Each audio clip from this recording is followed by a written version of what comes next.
आज का topic election electoral politics में ये है दैट हमारा इंडियन सिस्टम ऑफ इलेक्शंस कैसा है। कोई ये बता सकता है कि इंडियन सिस्टम ऑफ इलेक्शंस में किस किस जगह पे इलेक्शन होते हैं, साल में कितनी बार आप इलेक्शन देखते हो? किसी को है कोई आइडिया?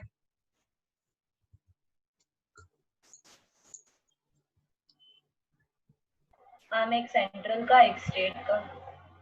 ठीक है, पहला तो हमें ये पता है कि we have a federal structure. Federal structure का मतलब बेटा ये होता है कि ऊपर वाला हायरार्की में है, एक ऊपर लेवल एक उसके नीचे का लेवल।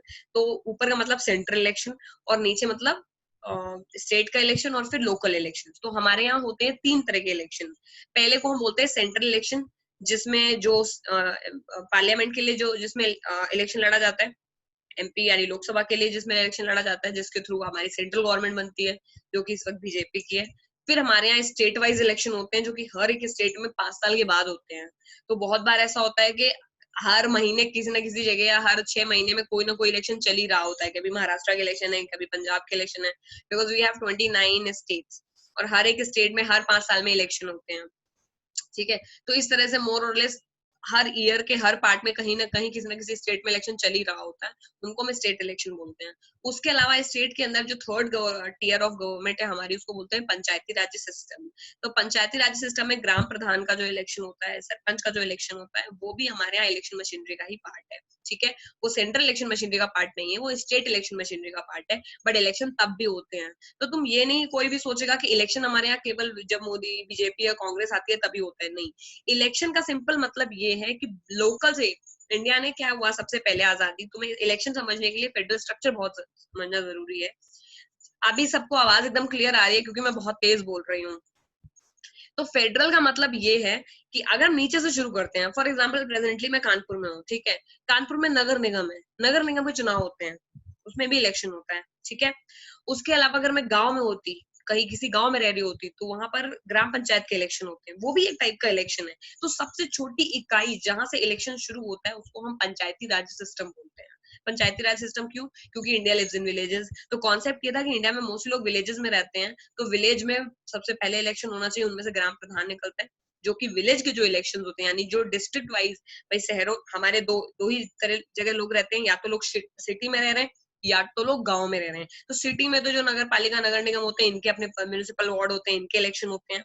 ठीक है, जिसमें जिसको एमसीडी बोलते हैं, तो एमसीडी के इलेक्शन होते हैं, फिर एमसीडी टोल वगैरह वसूलती है। तो दिल्ली में नोएडा में तो एमसीडी वगैरह है। लेकिन अगर तुम गांव के इलाके में जाओगे तो वहां पर प्रॉपर एक ग्राम प्रधान होता है और एक सरपंच होता है, तो वहां इलेक्शन होता है, यानी कि सबसे छोटे लेवल पे सिटी लेवल पे इलेक्शन होते हैं। ठीक, और सिटी का इंचार्ज होता है डीएम, जिसको बोलते हैं डिस्ट्रिक्ट मैजिस्ट्रेट। ठीक है, और उसके बाद नेक्स्ट लेवल हमारे इलेक्शन की इकाई की है स्टेट, क्योंकि एक स्टेट के अंदर ढेर सारी सिटीज होती हैं। मान लो एक स्टेट के अंदर 100 सिटी हैं, हर 100 सिटी में जो है वो नगर निगम के इलेक्शन होते हैं, और हर 100 सिटी में नगर निगम के इलेक्शन में कोई एक जीतती है। नगर निगम के इलेक्शन में भी यही पार्टी खड़ी होती है, कहीं बीजेपी खड़ी होती है, कहीं कांग्रेस खड़ी होती है, इनके इन थर्ड लेवल के पे भी इनके लोग होते हैं। तो बहुत जगह देखा होगा कि दिल्ली में एमसीडी में बीजेपी जीत रही थी इलेक्शन में, वो भी एक मैटर है। बट और भी छोटे छोटे लोग हैं, जो पार्टीज हैं, लोकल पार्टीज है, वो एमसीडीज में खड़ी होती हैं, तो इनके वहां इलेक्शन हो जाते हैं।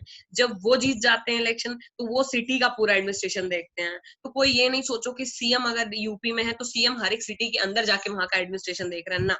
सीएम केवल जो पूरे स्टेट में सड़क मान लो कोई बनी है, कोई स्टेट हाईवे बनना है, कोई सिटी के अंदर से, नहीं सॉरी, स्टेट के अंदर से जाकर के कोई पॉपुलेशन कंट्रोल का मेजर निकालना है, कोई एग्रीकल्चर पे पॉलिसी लानी है, कोई चीज करनी है जो कि जैसे जिसे बोलते हैं कि लॉ एंड ऑर्डर, पुलिस से रिलेटेड कोई लॉ लाना है, तो वो काम स्टेट करेगा। लेकिन अगर जो जहां तक कि काम एक सिटी का या एक गांव का है, वो काम स्टेट वाले नहीं करते, वो उस गांव के लोग करते हैं। तो इलेक्शन इसीलिए रखे गए क्योंकि छोटे यानी 0 लेवल से लेकर के थर्ड लेवल तक हर जगह लोग प्रेजेंट है। ठीक, तो सिंपल फंडा ये है कि अगर तुम्हारे सिटी में तुम्हारे घर से कोई कूड़ा उठाने नहीं आता, तो ना तो तुम सीएम को फोन करोगे, ना तो तुम पीएम को फोन करते हो, तुम सीधे नगर निगम को फोन करते हो कि भाई कूड़े की गाड़ी क्यों नहीं आई, बिकॉज सबसे नीचे इकाई में उनके इलेक्शन हो रहे हैं। तो इंडिया में इलेक्शन 3 लेवल पे होते हैं। सबसे छोटा जो लेवल है वो है पीआरआई सिस्टम, जिसकी बात मैं अभी कर रही हूँ, जिसमें गाँव में ग्राम प्रधान होता है, शहरों में हमारा ये एमसीडी और नगर निगम होता है। उसके अलावा सेकेंड लेवल होता है हमारा स्टेट, जो कि स्टेट के कॉमन मैटर पर वो लोग पॉलिसी बनाते हैं। ठीक, और हर एक स्टेट की पॉलिसी तो काफी सारी चीजें एक जैसी हैं, बट कुछ कुछ पॉलिसी अलग होती हैं। जैसे महाराष्ट्र और तमिलनाडु में कुछ कुछ पॉलिसी हैं जो उन्होंने अपने अपने स्टेट के लिए अलग कर रखी हैं। तो स्टेट के भी अलग अलग इलेक्शन कराने का रीजन है। हर एक स्टेट इंडिया की अलग अलग लोकेशन में पड़ता है, वहां पर उसकी कुछ अलग जरूरतें हैं। फॉर एग्जाम्पल साउथ में बहुत सारे स्टेट्स हैं जहाँ पर कॉटन अच्छी उगती है और सिल्क का अच्छा प्रोडक्शन होता है, तो वहां पर पॉलिसी सिल्क के मतलब रिगार्डिंग है। लेकिन वहीं राजस्थान में अगर जाओगे तो राजस्थान में ना तो कॉटन होता है ना तो सिल्क होता है, तो वहां पर जो पॉलिसी है वो अपना बालू है, सैंड, तो सैंड के हिसाब से होगी, या फिर वहां पर जो माइनिंग होती है उसके हिसाब से होगी। तो हर एक स्टेट की जरूरतें अलग हैं, हर एक स्टेट के रिसोर्सेज अलग हैं, इसीलिए हर एक स्टेट को डिवाइड भी किया गया है कंट्री को ढेर सारे स्टेट्स में, कि हर एक स्टेट में एक लोकल गवर्नमेंट रहनी चाहिए, और उस स्टेट के अंदर भी जितने भी डिस्ट्रिक्ट या जितने भी विलेजेस हैं उन विलेजेस में भी एक एक गवर्नमेंट होनी चाहिए। तो यानी हम इलेक्शन केवल सेंटर पे नहीं लड़ते, हम हर जगह इलेक्शन लड़ते हैं। तो पीआरआई सिस्टम का इलेक्शन कौन लड़वाता है? पीआरआई सिस्टम का इलेक्शन है जो कि सबसे इनएफिशिएंट इलेक्शन होता है अभी तक इंडिया में, वो इलेक्शन खुद स्टेट्स लड़वाते हैं, क्योंकि स्टेट के कंट्रोल में होता है। तो जिस तरह एक इलेक्शन कमीशन होता है, तो इलेक्शन कमीशन कंट्री में एक इलेक्शन कमीशन की एक दिल्ली में नहीं है कि एक ऑफिस बना हुआ वहां तुम चले गए। इलेक्शन कमीशन एक सेंटर का जो इलेक्शन कराते हैं वो है, वो उसको हम मेन अपना इलेक्शन कमीशन ऑफ इंडिया बोलते हैं। एक स्टेट, हर एक स्टेट का अपना भी इलेक्शन कमीशन होता है। जैसे ये यूपी का एक अपना इलेक्शन कमीशन होगा, महाराष्ट्र का एक अपना इलेक्शन कमीशन होगा। वो जो स्टेट के अपने अपने इलेक्शन कमीशन होते हैं वो ये पंचायती राज्य के और डिस्ट्रिक्ट के इलेक्शन अलग अलग करवाते हैं, ठीक है। तो हमें उनके अंदर तो जाना नहीं है, लेकिन हमें ये पता होना चाहिए कि हम इलेक्शन 3 लेवल पे लड़ रहे हैं। चलो फिर दूसरे लेवल का इलेक्शन होता है सीएम का, ठीक। सीएम का इलेक्शन का यानी कि हमें ये बात समझ में आ गई कि अगर हमें सिटी में या विलेज में कोई काम करना होगा तो हम उस विलेज के हेड को क्यों मिलने जाते हैं, क्योंकि वो भी एक इलेक्टेड बॉडी है। तुम गांव में पानी की प्रॉब्लम होती है तो गांव के सरपंच के पास क्यों जाते हो, सीएम के पास क्यों नहीं जाते, स्टेट के या पीएम के पास क्यों नहीं जाते? क्यों? क्योंकि इंडियन सिस्टम में फेडरल स्ट्रक्चर है, तीनों लेवल पे गवर्नमेंट तुमको दे रखी। तो सबसे पहले तुम सबसे छोटी इकाई को मिलोगे, जब वहां बात नहीं बनेगी तब जाकर के तुम स्टेट सीएम को चिट्ठी लिखोगे, जब वहां बात नहीं बनेगी तब जाकर के तुम सेंट्रल पे पीएम को चिट्ठी लिखोगे। तो सिंपल फंडा, इसीलिए लोग गांव में ग्राम प्रधान के पास जाते हैं सीधे शिकायत लेकर के, ठीक। इलेक्टेड बॉडी वो भी होती है।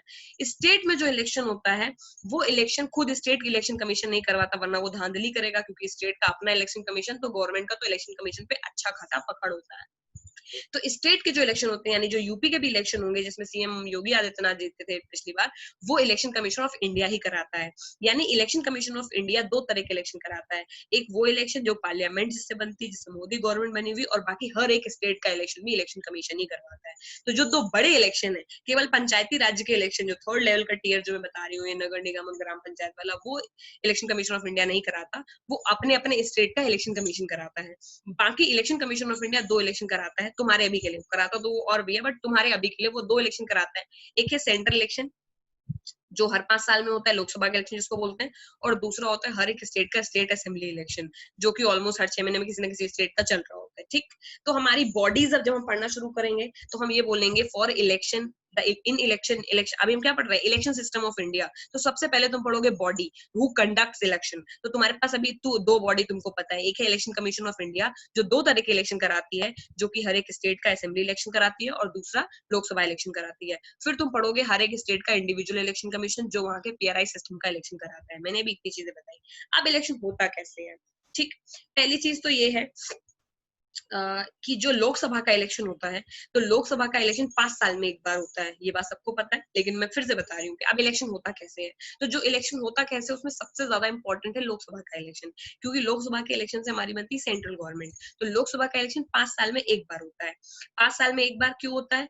क्योंकि जो पंचवर्षीय योजना पहले से सिस्टम चल के आ रही थी, तो ब्रिटिशर्स के टाइम पे भी ऑलमोस्ट वो हर 5 ईयर्स में इलेक्शन होता था। पहले 10 साल का था, फिर धीरे धीरे करके उन्होंने 5 साल का कर दिया था।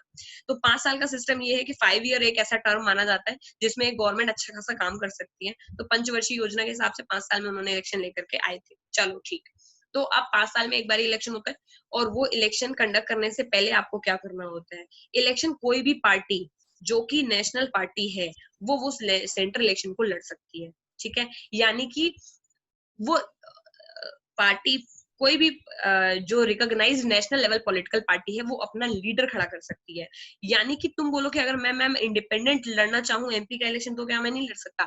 लड़ सकते हो। तो अब इलेक्शन होता कैसे है? होता ऐसे है कि राज्यसभा में तो सिर्फ 240, राज्यसभा में टोटल 250 सीट्स हैं, बट नॉर्मली 245 सीट्स जो है वो भरी जाती हैं, 5-6 सीटें खाली रहती हैं। तो वो 42-45 सीट्स के बारे में हमको बात नहीं करनी, क्योंकि उसके लिए कोई डायरेक्ट इलेक्शन का प्रोसीजर नहीं है। उसके लिए इनडायरेक्ट इलेक्शन का प्रोसीजर है, जो मैंने कल बताया था कि जिनको हम चुनेंगे अभी लोकसभा के इलेक्शन में, वो जाएंगे, वो राज्यसभा में जाकर के वोटिंग करते हैं, वो उनका अपना पर्सनल है। तो लोक राज्यसभा का तो इलेक्शन हम में जाते नहीं, हम जाते हैं लोकसभा के इलेक्शन में, जहां पर 550 सीट का प्रोविजन है, बट प्रेजेंटली 545 इलेक्शन सीट्स पे इलेक्शन लड़ा जाता है। 545 सीट्स पे इलेक्शन लड़ा जाता है, मतलब 545 कॉन्स्टिट्यूएंसी है, क्योंकि कॉन्स्टिट्यूएंसी का मतलब होता है कि एक कॉन्स्टिट्यूएंसी एक यूनिट मान लो कि पूरे जो कंट्री का है, जो क्षेत्रफल बोल दो या उसको, या उसका जो एरिया होता है, उस एरिया में तुम ऐसे 545 खांचे खोल दो, हर एक खांचे में से एक कैंडिडेट जो है वो विन हो करके निकलेगा। तो हमारी कंट्री में 545 कॉन्स्टिट्यूएंसीज हैं, उससे हर कॉन्स्टिट्यूएंसी से एक बंदा विनर होता है कॉन्स्टिट्यूएंसी का, और जो जो विनर होता है, जब सिंस ये लोकसभा के इलेक्शन है, तो उस विनर को हम एमपी बुलाते हैं। ध्यान से सुनो, वो एमपी होता है, कोई भी उसको एमएलए नहीं समझेगा, क्योंकि एमएलए स्टेट इलेक्शन में होता है। तो हम सेंट्रल इलेक्शन की बात कर रहे हैं, वहां पर एमपी होता है। एमपी का फुल फॉर्म होता है मेंबर ऑफ पार्लियामेंट। अब एग्जाम्पल के तौर पर ये है कि जो बनारस है वो अपने आप में कॉन्स्टिट्यूएंसी है। तो जब पिछला लास्ट वाला इलेक्शन हुआ था, तो मोदी जी बनारस कॉन्स्टिट्यूएंसी से इलेक्शन लड़े थे, और वो वहां से एमपी की सीट जीत गए थे। तो यानी हर एक कॉन्स्टिट्यूएंसी में कितने भी कैंडिडेट खड़े हो सकते हैं। तो एक कॉन्स्टिट्यूएंसी से जीतेगा एक आदमी, लेकिन कोई भी पॉलिटिकल पार्टी का कैंडिडेट वहां से खड़ा हो सकता है। तो फॉर एग्जाम्पल मैं कानपुर की कॉन्स्टिट्यूएंसी की बात करती हूँ। मान लो कि कानपुर में जो है वो 545 में से एमपी की एक सीट है, मान लो कानपुर में, ठीक है। पूरे यूपी में तो वैसे एमपी की 80 सीटें हैं, ठीक। तो और अच्छा, हाँ, तो कॉन्स्टिट्यूएंसीज बोलोगे मैम, तो 545 कॉन्स्टिट्यूएंसीज हैं, स्टेट 29 है, तो ये कैसे डिसाइड होता है कि किस स्टेट को कितनी कॉन्स्टिट्यूएंसी मिलेंगी?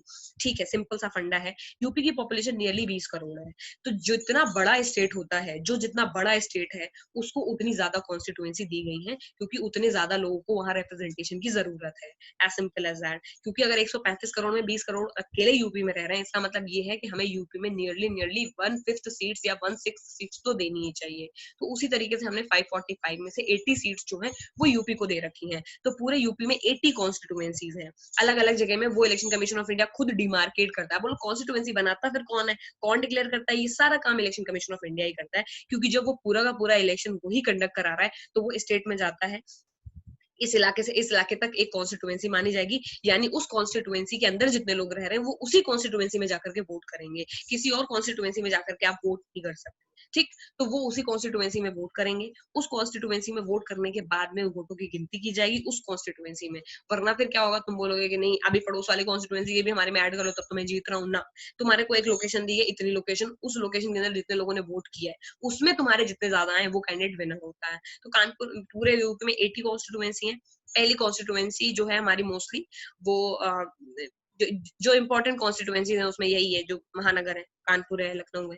तो मोस्टली ये लोग बहुत ज्यादा जो बड़े बड़े स्टेट्स हैं उनकी इसीलिए ज्यादा पकड़ है सेंट्रल गवर्नमेंट में, क्योंकि जिन लोगों की इन स्टेट्स में अच्छी गवर्नमेंट होती है, इन स्टेट्स में अच्छी इमेज होती है, तो उनको सीधे सीधे 80 की सीट लोकसभा में मिल जाती है। इसीलिए यूपी, महाराष्ट्र, राजस्थान, जो बड़े स्टेट्स हैं इंडिया के, उनकी ज्यादा वैल्यू है सेंट्रल गवर्नमेंट में। क्यों? क्योंकि उनके पास कॉन्स्टिट्यूएंसी ज्यादा है। कॉन्स्टिट्यूएंसी ज्यादा होने का मतलब एमपी की सीट्स ज्यादा है। तो अगर उन सीट्स में आप इलेक्शन जीत जाते हैं, तो आपका गवर्नमेंट बनाने का चांस भी अपने आप ही बढ़ जाता है। पूछो सिमरन। मैम, एक कॉन्स्टिट्यूएंसी का मतलब एक सीट लोकसभा एक में? कॉन्स्टिट्यूएंसी का मतलब एक सीट। 545 कॉन्स्टिट्यूएंसी है, एक कॉन्स्टिट्यूएंसी का मतलब एक सीट है, लेकिन उसके लिए कोई भी आदमी लड़ सकता है, ठीक। कुछ उसमें सीट्स हैं जो ऑलरेडी, ठीक है, इलेक्शन जो कमीशन, अभी मैं उसमें रिजर्वेशन की बात करूंगी, फिर मैं तब और क्लियर होगा, बट अभी वन बाय वन चलते हैं। तो 545 कॉन्स्टिट्यूएंसी हो गई।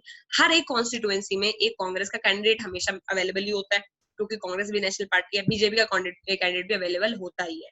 कुछ कुछ लोग होते हैं जो निर्दलीय लड़ते हैं, जो किसी भी पार्टी में से नहीं होते, उनकी इलाके में अपनी बहुत पहचान होती है, या तो उनके पास पावर होता है, या तो उन्होंने कोई ना कोई वो सोशल वर्क कर रखा होता है, तो वो इंडिपेंडेंट टिकट भी बिकता है, इंडिपेंडेंट टिकट पे खड़े होते हैं। यानी बीजेपी मान लो केवल 545 कॉन्स्टिट्यूएंसी में से केवल 400 लोगों को खड़ा कर रही है, जो कांग्रेस भी है वो भी केवल 400 कॉन्स्टिट्यूएंसी में इलेक्शन लड़ रही है। तो बहुत सारे ऐसे कॉन्स्टिट्यूएंसीज होते हैं जिनमें बहुत लोग इंडिपेंडेंट खड़े होते हैं, बिना किसी पॉलिटिकल पार्टी के वो अकेले ही खड़े हो जाते हैं, और जब वो सीट जीत जाते हैं तो उसके बाद में उन पे डिपेंड करता है, बहुत फिर हॉर्स ट्रेडिंग होती है पार्लियामेंट के अंदर, उसमें हम बात नहीं करेंगे। बट कहने का मतलब ये है कि आप इंडिपेंडेंट भी इलेक्शन लड़ सकते हैं, ठीक, और 6 महीने के अंदर फिर आप किसी पॉलिटिकल पार्टी को चाहे तो ज्वाइन भी कर सकते हैं। तो बहुत लोग जिनको किसी पॉलिटिकल पार्टी से कोई कनेक्शन नहीं है, वो भी इंडिपेंडेंटली इलेक्शन लड़ते हैं एमपी की सीट से। पूछो ध्रुव।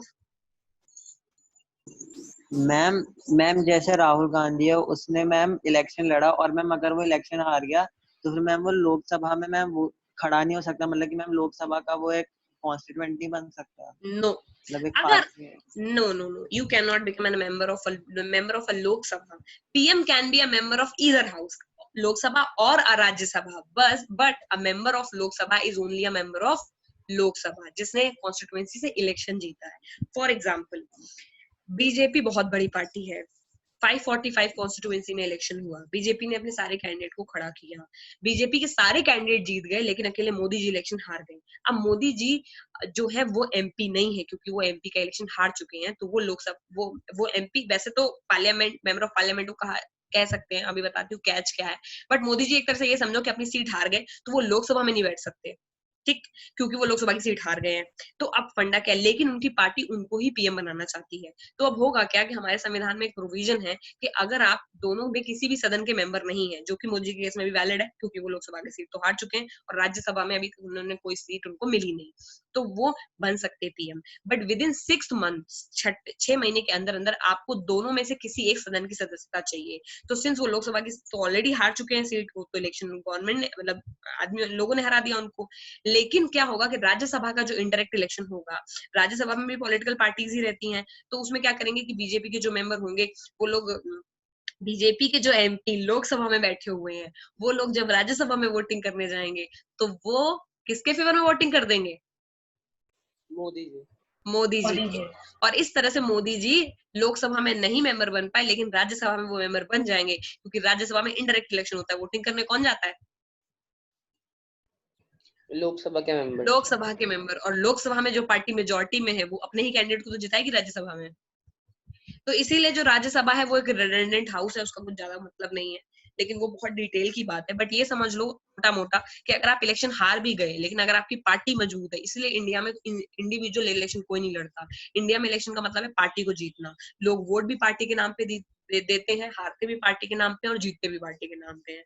तो अगर तुम जैसे इंदिरा गांधी के केस में भी यही हुआ था, और भी जो पुराने पीएम है उनके केस में भी यही हुआ था कि वो अपनी सीट हार गई थी, सोनिया गांधी खुद अपनी सीट हार चुकी हैं।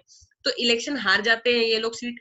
इस बार राहुल गांधी भी, और एक और प्रोविजन है, आप एक से ज्यादा कॉन्स्टिट्यूएंसी से भी इलेक्शन लड़ सकते हैं। राहुल गांधी ने 2 कॉन्स्टिट्यूएंसी से इलेक्शन लड़ा था पिछली बार, एक अमेठी से लड़ा था, दूसरा वायनाड केरला से उन्होंने लड़ा था इलेक्शन। अमेठी वाली सीट वो हार गए, ठीक, और वायनाड वाली सीट वो जीत गए, इसीलिए उनकी सदस्यता एज एन एमपी बरकरार रही। ये प्रोविजन दिया जाता है, ये मतलब ये अलाउड है, ठीक। तो अगर उन्होंने दूसरी सीट से इलेक्शन ना लड़ा होता तो वो फिर लोकसभा के मेंबर नहीं होते। राज्यसभा में या तो वो बैठे होते अगर उनकी पार्टी में इतना होता दम कि वो उनको जितवा पाते राज्यसभा के इलेक्शन में, अदरवाइज वो सीधे बाहर ही होते, विपक्ष भी नहीं बन सकते थे।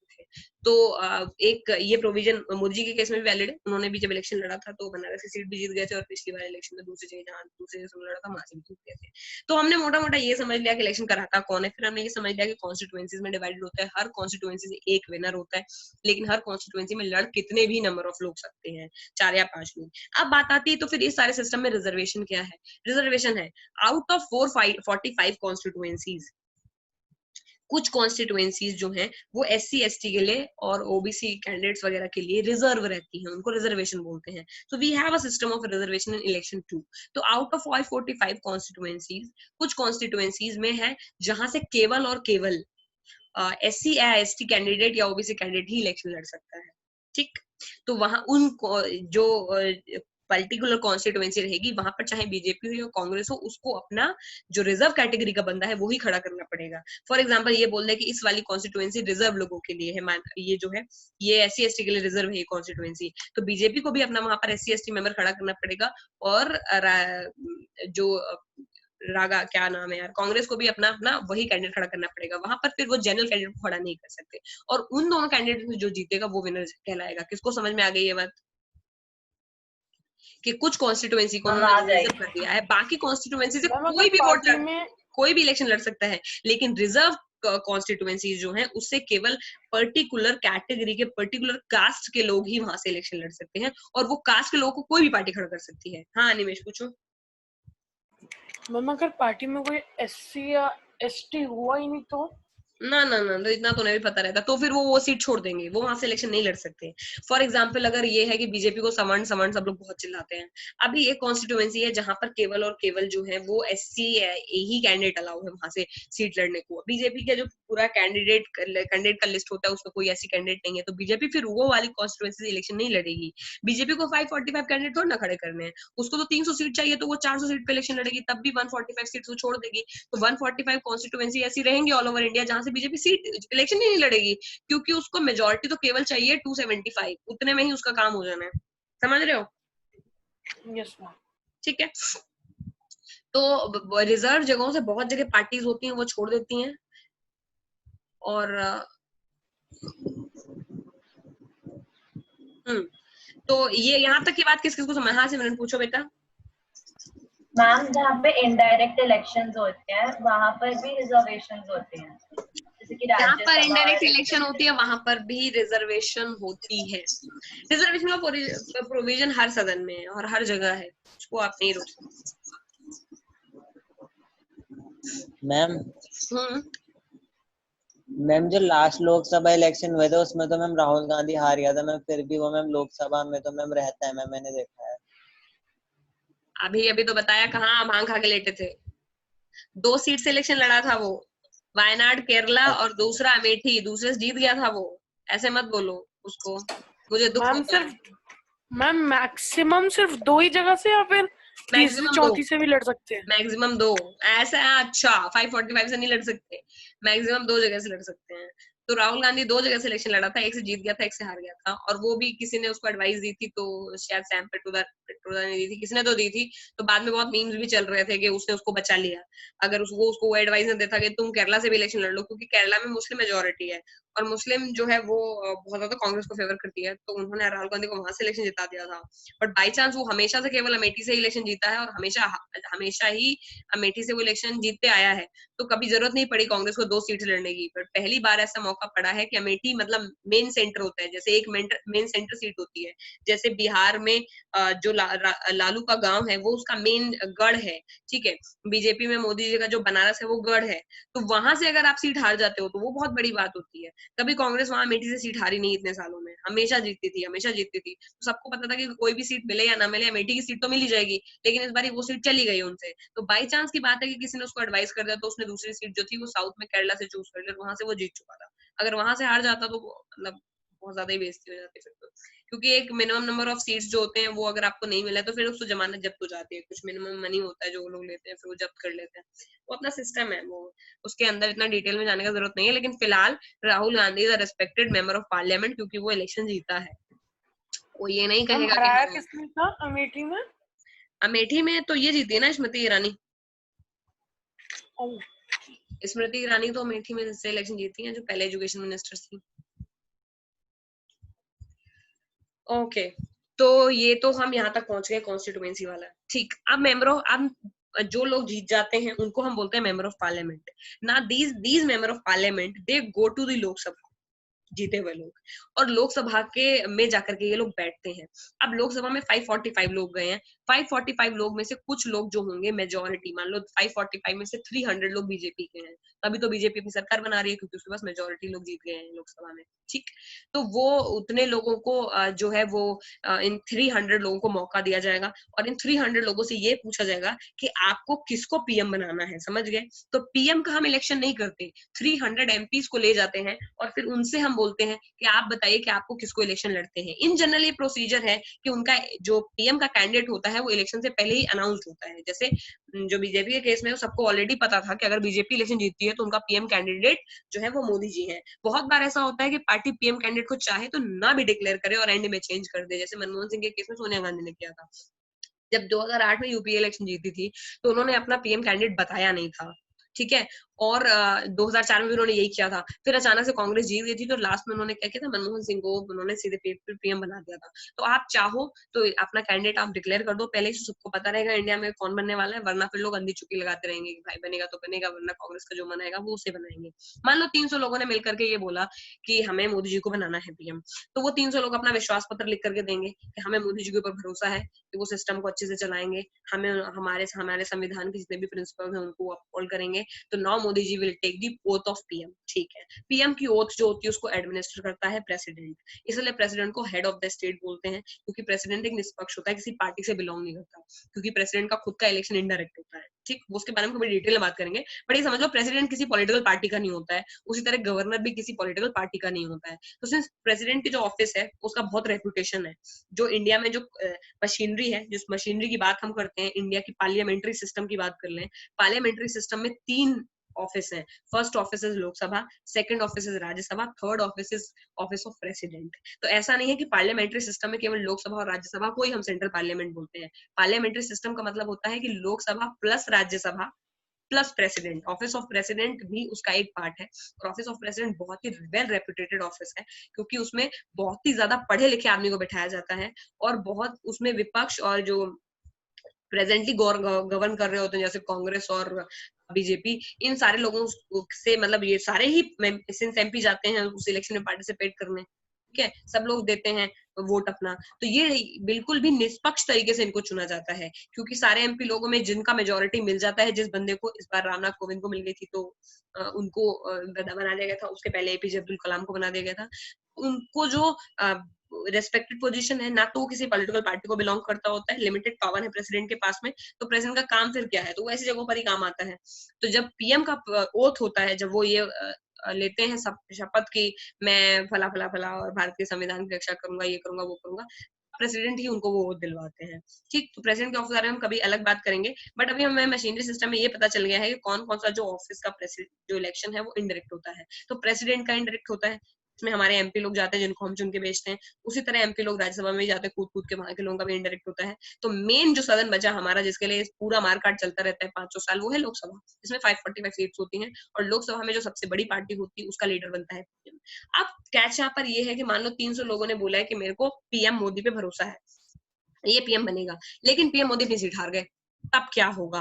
तो उस केस में, क्योंकि बाकी तो जो 299 लोग हैं वो तो अपनी सीट जीत के चले आए पार्लियामेंट में, तो पहले से भी डिसाइडेड था कि पीएम ही बने, मोदी ही पीएम बनेंगे, लेकिन जब रिजल्ट आया तो 299 लोग जीत गए, लेकिन पीएम मोदी खुद अपनी सीट हार गए। तो जब वो अपनी सीट खुद हार जाएंगे तब भी उनको पीएम बना दिया जाएगा, और उनमें वो कंडीशन रखी जाएगी कि अगले 6 महीने में आपको राज्यसभा की सदस्यता लेनी होगी। लोकसभा की तो आप ले नहीं सकते, इलेक्शन ऑलरेडी हो गए, लेकिन राज्यसभा की आप ले सकते हैं। तो उस केस में राज्यसभा के इलेक्शन को किस तरह कराया जाएगा, या फिर मनोनीत सदस्य के थ्रू उनको लाया जाएगा, क्योंकि राज्यसभा में मनोनीत सदस्य का भी प्रोविजन होता है कि राज्यसभा में 1 या 2 जो सदस्य होते हैं वो मनोनीत होते हैं, समझ गए? मतलब उनको बाई ऑर्डर ऑफ प्रेसिडेंट लाया जा सकता है, उनके लिए किसी इलेक्शन की भी जरूरत नहीं है, वो हम बाद में बात करेंगे, लेकिन कुल मिलाकर के वो बन सकते हैं। किस किस को ये बात समझ में आ गई इलेक्शन में कि किस तरह से सिस्टम हमारा काम कर रहा है? हम आ गए। ओके, किसी को कोई डाउट है? पूछ लो अगर किसी को कोई सवाल आ रहे हैं।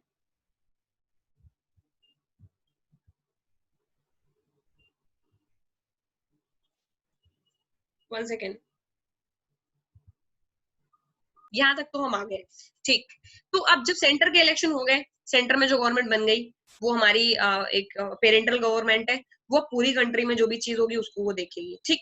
अब बाई चांस कोई ये कह दे कि ये जो इलेक्शन हुआ है ये फ्रॉड है, इस इलेक्शन में कोई घपला हुआ है, तो वो कंप्लेन इलेक्शन कमीशन को भेज सकता है। इलेक्शन कमीशन उस कंप्लेन में कार्रवाई करेगा, फिर इलेक्शन कमीशन अपना ऑर्डर दे सकता है कि नहीं नहीं, ये इलेक्शन एकदम फेयर एंड प्रोसीजर से हुए हैं और इस इलेक्शन को अब दोबारा कंडक्ट नहीं कराया जाएगा।